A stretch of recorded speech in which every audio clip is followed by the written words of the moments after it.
Hello everyone, চলে এসেছি আবারও একটা ছোট্ট মিনি ব্লগ নিয়ে। দেখো, ছাদ বাগানের লাউ গাছ তো আগেই দেখিয়েছি, এবার দেখাবো কুমড়ো গাছ। এই কুমড়োটা পেকে গেছে, 3টে কুমড়ো হয়েছে ছোট ছোট, আর এটার মিনিমাম 7 থেকে 8 কিলো ওজন হয়েছে।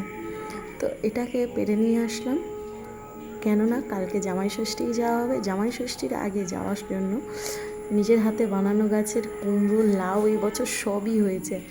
তো সেই কুমড়ো আর লাউ মায়েদের বাড়ি নিয়ে যাবো বলে কাটছিলাম। আর এদিকে আমার শাশুড়ি মা চেখে দেখছিল যে কুমড়োটা মিষ্টি আছে কিনা।